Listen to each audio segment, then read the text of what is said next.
all honorable person who have come from different part of town. Welcome to all. हाथ जिसमें हो जुनून कटते नहीं तलवार से, हाथ जिसमें हो जुनून कटते नहीं तलवार से, सर जो उठ गए झुकते नहीं ललकार से। आज आप लोगों का प्यार और आप लोगों का जो स्नेह मुझे प्राप्त हुआ, ये भावुक करने वाली है।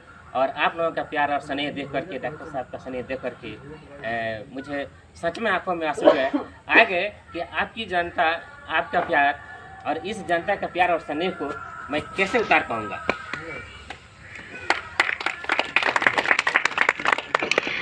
सीने में जो जख्म है फूलों के गुच्छे हैं, कह दो सभी विद्रोहियों से कि जिसके दिलों में देशभक्ति होती है वो पागल होते हैं, और मैं पागल ही अच्छा हूँ। कह दो सबसे कि मैं पागल ही अच्छा हूँ।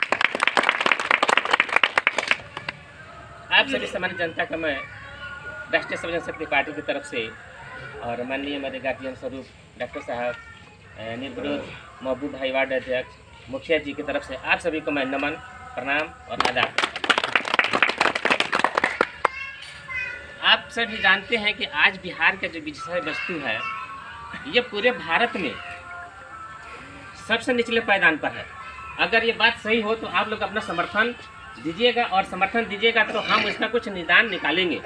क्या ये बात सही है कि बिहार की स्थिति पूरे भारत में सबसे दयनीय है? तो अगर सही है तो सब लोग एक साथ बोले, एक मत में आवाज दें, फिर उसका हम लोग निदान करेंगे। इस बात से सब लोग सहमत हैं कि पूरे भारत में हमारी जो स्थिति है, बिहार की जो विषय वस्तु है, ये सबसे बुरा है, सबसे बुरा हाल है। पूरे भारत में महंगाई किस राज्य में सबसे ज्यादा है? बिहार में ज्यादा है। सबसे युवा किस राज्य में पैदा होते हैं? बिहार से तैयार होता है। पूरे भारत में सबसे युवा अगर कहीं है तो बिहार में है। और पूरे भारत में ही नहीं, पूरे विश्व में कोई ऐसा जगह बताइए जहां मेरा नौजवान भाई वहां न हो। हर देश विदेश में है। इस बात को हम लोग मानते हैं कि बिहार ही है जो पूरे विश्व को चला रहा है, पूरे विश्व को बिहार ही अपना ऊर्जा दे रहा है। अगर बिहार जाना बंद कर दे तो क्या किसी दूसरे राज्य और दूसरे देश का रोजगार संभव है? नहीं है, संभव नहीं है। तो आपके पास इतना पावर है, इतना क्षमता है, फिर भी आज बिहार पिछड़े पायदान पर है, दिन पर दिन पिछड़ते जा रहा है। क्या वजह है? कभी सोचा है आप लोगों ने? बिहार पिछड़ रहा है ना जी, सबसे भारत में सबसे पिछड़ा बिहार है। क्यों पिछड़ा है? जिस मिट्टी में हम जन्मे, जिस मिट्टी में हम जन्मे वो अपनी जिम्मेदारी है। भारत अपनी माँ है, माँ की हम पे कर्जदारी है। बिहार का जब भी कोई युवा पढ़ा लिखा होता है, हायर एजुकेशन ले लेता है, तो क्या करता है? बिहार को छोड़कर दूसरे राज्यों में चला जाता है। सही बात है। जिसको बिहार पढ़ाया, प्रेम दिया, स्नेह दिया, यहाँ का अन्न खा करके उसके शरीर में खून पसीना तैयार हुआ, रक्त बना, वो इस राज्य को छोड़ के चला जाता है। सही बात है। तो जब यहाँ के पढ़े लिखे लोग इस जमीन को छोड़ के चले जाएंगे तो फिर विकास संभव है? संभव नहीं है। तो बिहार का विकास कब होगा? कि जब बिहार का हर एक व्यक्ति शिक्षित होगा। जब शिक्षा होगी तो क्या होगा? धन का आदान प्रदान होगा, हमारे यहाँ रोजगार बढ़ेगा, जुनून बढ़ेगा, पूरे राज्य में बिहार का मान सम्मान बढ़ेगा। तो आज की स्थिति क्या है? शिक्षा तो है, बिहार में शिक्षा तो है, लेकिन शिक्षक नहीं है। सही बात है।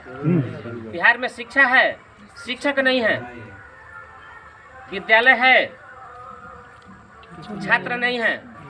और जहाँ छात्र हैं वहाँ विद्यालय नहीं है, और जहाँ विद्यालय है वहाँ छात्र नहीं है, और जहाँ विद्यालय है वैसे विद्यालयों में बिजली नहीं है। बिहार में 83,837 विद्यालय हैं जिसमें बिजली का अभाव है। कितने विद्यालयों में बेंच नहीं है, आज भी बच्चे बेंच पर बैठते हैं। आप अपने बच्चों को घरों में पंखा देते हैं, बैठने के लिए, पढ़ने के लिए बेंच देते हैं, पलंग देते हैं, और विद्यालय में बच्चा क्या होता है? जमीन पर बैठता है। और राजनेताओं के लड़के कहाँ पढ़ते हैं? प्राइवेट स्कूलों में पढ़ते हैं, दूसरे राज्यों के वीआईपी स्कूल में पढ़ते हैं, और ये गरीब जिसने वोट दे करके राजनेता चुना है, जिसको वीआईपी का दर्जा दिलवाया है, उसका बच्चा प्राइवेट विद्यालय में पढ़ता है, विदेश में पढ़ता है, और इस गरीब का बच्चा कहाँ पढ़ता है? बोरी के नीचे स्कूल में सरकारी, जहाँ पे कोई फर्श पे बैठ के पढ़ता है। तो क्या ये आपके साथ अन्याय है या उचित है? अन्याय अन्याय है। तो इस अन्याय का आवाज कौन उठाएगा? हम ही लोग उठाएंगे, यहाँ की जनता उठाएगी। आप आवाज उठाइए, पार्टी का पूरा समर्थन आपके साथ है, पार्टी पूरे ऊर्जा के साथ, पूरे पदाधिकारियों के साथ आपके साथ लगी हुई है। पूरे भारत में बिजली बिहार में सबसे महंगा है, और बिहार में 7 जगह बिजली बनता है। बिहार है दूसरे राज्यों को बिजली सस्ता देता है। कहाँ से विकास होगा? क्या आप लोग नहीं चाहते हैं कि बिहार में बिजली सस्ता हो? चाहते हैं। आप लोग भी चाहते हैं कि बिहार में बिजली सस्ता हो? आप लोग भी चाहते हैं कि बिहार की शिक्षा व्यवस्था सभी राज्यों से अच्छी हो? आप भी चाहते हैं कि हमारे यहाँ का चिकित्सा व्यवस्था सभी राज्यों से अच्छा हो? आप भी चाहते हैं कि हमारे यहाँ दूसरे राज्यों से लोग काम करने के लिए आए? आप भी चाहते हैं कि हमारे यहाँ तेल, डीजल और पेट्रोल दूसरे राज्यों से सस्ता हो? होना चाहिए। चाहेगा ना। तो जब दूसरे राज्यों से तेल यहाँ महंगा है, अभी आप देखिए गोपालगंज से इधर जितनी गाड़ियाँ जाती हैं, चाहे कोई राज्यों से सीमा से सटे हुए 20 किलोमीटर 25 किलोमीटर का क्षेत्र देखिए, सभी पेट्रोल पंप क्या है? निष्क्रिय पड़ चुके हैं। क्यों निष्क्रिय पड़ चुका है? 20 किलोमीटर आगे जाएगी गाड़ी तो वहाँ तेल सस्ता है। उत्तर प्रदेश उत्तर प्रदेश में दूसरे राज्यों में जाइएगा, जैसे बिहार से बॉर्डर पार कीजिएगा, दूसरे राज्य में जाइएगा तो तेल सस्ता मिलेगा। तो कोई भी सोचता है कि 10 रुपये बचे। तो सरकार, बिहार सरकार खुद यहाँ के लोगों को पलायन करा रही है। अगर तेल सस्ता होता तो कल के डेट में आज ये नौजवान तेल तस्कर नहीं जाने जाते। नेपाल बिहार से सटा हुआ है, और नेपाल से कोई तेल लेकर के आता है तो उसको तस्कर कहा जाता है। सरकार जल्द ही कानून लाने जा रही है कि आप उत्तर प्रदेश से तेल लेकर के आएंगे तो आपको तस्कर कहा जाएगा। जैसे आज शायद लगता है कि पूरे बिहार में दारू बंद है। बिहार में कहीं दारू नहीं मिल रहा है। कहीं दारू बंद नहीं है। पहले से डबल हो गया है। दारू बिहार में बंद है, और बिहार में दारू नहीं मिलता है। अगर कहीं से लाया जाता है तो क्या है लाने वाला? तस्कर है, तस्कर कहा जाता है उसको। तो जब बंद है फिर भी आ रहा है, अच्छे दामों पर मिल रहा है, तो फिर बंद कहाँ है? तो बंद नहीं है तो बिहार की व्यवस्था को, बिहार के धन को, बुरा हाल है। बिहार के पैसा को दूसरे राज्यों में दे करके पड़ोसी राज्यों को अमीर बनाया जाता है। यहाँ के लोग ही इस बात को खा लिए हैं, वचन लिए हैं कि हमें पड़ोसी राज्यों को धनी बनाना है। बिहार से लोग जा करके तेल लेके आते हैं, तो बिहार का पैसा कहाँ जा रहा है? यूपी में जा रहा है। क्या तेल यहाँ सस्ता नहीं हो सकता है? आप तेल के मार्फत पैसा दे करके दूसरे राज्यों को अमीर बना रहे हैं। वहाँ से किसी भी तरह से अगर भाव से अभाव से जैसे भी कोई आदमी वहाँ से स्प्रिट लेके आता है तो अपना पैसा वहाँ दे के आता है। तो राजस्व का नुकसान किसका हो रहा है? बिहार का ही राजस्व का नुकसान हो रहा है। और झूठे दारू के केसों में फंसा करके और राजस्व वसूला जाता है। तो जो गरीब है उसको और गरीब बनाया जा रहा है। ये सरकार की नीति है। बिहार में युवा जब पढ़ लिख लेता है तो उसको रोजगार नहीं मिलता है। रोजगार के लिए क्या है? उसको दूसरे राज्यों में जाना है। वहाँ भी नहीं मिलता है तो विदेश जाता है। उसको विदेश जाना है रोजगार के लिए। तो विदेश जाने के लिए या तो दिल्ली जाएगा या फिर बम्बे जाएगा। यही 2 जगह से फ्लाइट होती है। उसके पास भी पैसा एक बार इंटरव्यू के लिए आपको दिल्ली और बम्बे जैसे शहरों में जाने के लिए मुझे लगता है कि कम से कम 10 रुपये की जरूरत होती है। 10,000 रुपया एक बार गरीब आदमी खर्चा करके दूसरे शहर में जा करके अपना इंटरव्यू दे के आता है। सही है? सही है। फिर इंटरव्यू दे के आया तो मेडिकल कराने के लिए जाएगा तो फिर 10 और खर्चा करेगा। 20,000 हो गया। फिर फ्लाइट के लिए जाएगा तो 10 और खर्चा करेगा। 30,000 हो गया। इस तरह से जो विदेश में युवा जो यहाँ से गरीब पैसा इकट्ठा करते हैं, लोगों से कर्ज लेते हैं, सूद में पैसे लेते हैं, तो विदेश जाने के लिए एक गरीब आदमी को कितना पैसा खर्चा करना पड़ रहा है? मुझे लगता है कि लाखों रुपये खर्चा करना पड़ रहा है। और फ्लाइट कितने की है? वीज़ा कितने का है? वीज़ा मामूली पैसों का होता है, और उसका आधा से ज़्यादा पैसा क्या हो गया? आने जाने में व्यय हो गया। तो मैं बिहार सरकार से पूछना चाहता हूँ, आप जनता की सेना की मार्फत से, कि क्या फ्लाइट हमारे साबिया एयरपोर्ट से नहीं हो सकता है? हो सकता है। अगर साबिया एयरपोर्ट से फ्लाइट शुरू हो जाए, पटना में, सिवान में या किसी दूसरे शहर में इंटरव्यू की व्यवस्था कर दी जाए, तो किसी भी नौजवान को दूसरे राज्य में जाना पड़ेगा? तो क्या ये चीज़ यहाँ नहीं हो सकता है? हो सकता है। इसको करने में क्या कितना समय का काम है? 2-4 ऑफिस वालों को इनवाइट करते,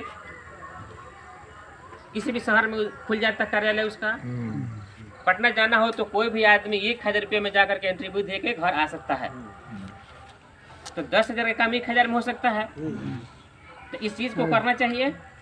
अगर आप लोग चाहते हैं कि हाँ बिहार का फ्लाइट बिहार से हो, तो आप लोग आने वाले समय में जो 25 में चुनाव होने जा रहे हैं, 24-25 में, आप लोग खुले दिल से राष्ट्रीय सब जनशक्ति पार्टी का सपोर्ट कीजिए। बेशक आपका नेता आपके परिवार से होगा।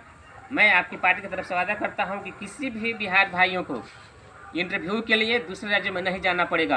आपका इंटरव्यू भी बिहार में ही होगा, फ्लाइट भी बिहार से होगा। और कहीं दूर नहीं, अगर हम इस एयरपोर्ट को चालू करवा देते हैं तो मुझे लगता है कि पूरे उत्तर बिहार को फायदा होगा इससे। और फिर ये उठनी पट्टी गाँव दबा कुचला नहीं रह जाएगा, ये पर्यटन स्थल बन जाएगा। दूर दूर से लोग यहाँ फ्लाइट कराने के लिए आएंगे, ये सब इंडस्ट्री लग जाएगा। क्या ये हो सकता है कि नहीं हो सकता है? आप लोग चाहते हैं कि एयरपोर्ट चालू हो, हर आदमी चाहता है। हमारा फ्लाइट यहाँ से हो, हमारे यहाँ तेल सस्ता हो, तो आप लोग राष्ट्रीय सब जनशक्ति पार्टी का सपोर्ट कीजिए और आपका विकास, बिहार का विकास आपकी इच्छा के अनुसार होगा। जिस दिन यहाँ से ये काम शुरू हो जाएगा, उस दिन मुझे इस मिट्टी का सेने वापस करने का मौका मिलेगा और डॉक्टर साहब की आश्रम को मैं वापस दिला पाऊंगा। आज पार्टी को इस काम में सभा में लाने के लिए इसका श्रेय डॉक्टर साहब को है। इन्होंने कई दिन से प्रोग्राम बनाया था कि हमारे रोटनी पट्टी में एक बार प्रोग्राम हो। महबूब भाई, मुखिया जी, इन सब लोगों ने कई दिनों से प्रोग्राम बना रखा था कि भाई पार्टी की विचारधारा को हमारे पंचायत में पहुंचाया जाए। तो पार्टी की विचारधारा और कार्यकलाप से सब लोग वाकिफ हैं, सब लोग संतुष्ट हैं। तो सब लोग बोलिए राष्ट्रीय सब जनशक्ति पार्टी जिंदाबाद जिंदाबाद। एकदम खुला दिल से 25 में सपोर्ट किया जाए और कोई भी बिहारी बाहर दूसरे राज्य में काम करने के लिए नहीं जाएगा। ये मेरा वादा है आपसे। सही है? सही।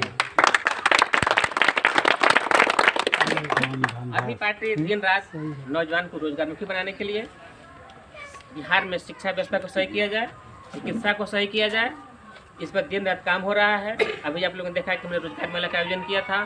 फिर नेक्स्ट होंडा आने जा रहा है, विजय ऑटोमोबाइल्स भी आएगा, जिसमें जो भी मैट्रिक पास हो और 18+ एज हो वो लोग कार्यालय संपर्क करके रोजगार ले सकते हैं। जिसको पैसा कमाने का इच्छा हो, जो चाहते हो कि हाँ हमारे बच्चे कुछ कमाएं, तो आप लोग डॉक्टर साहब संपर्क करिए। इनके पास ऑफर लेटर है और अपने बच्चों को रोजगार के लिए भेजिए। ये हमारी पार्टी की सोच है और पार्टी चाहती है कि सबका साथ हो, सब लोग एक समान हो, कोई बेरोजगार नहीं हो, कोई बेकार नहीं हो, कोई दुखी नहीं हो, सब लोग सुखी हो। सब जन सुखाए सब जन हिताय, ये पार्टी की मुख्य धारा है। और डॉक्टर साहब के स्नेह, आपका स्नेह, मैं चाहता हूँ कि डॉक्टर साहब को सम्मानित किया जाए। मुखिया जी भी हमारे बीच हैं।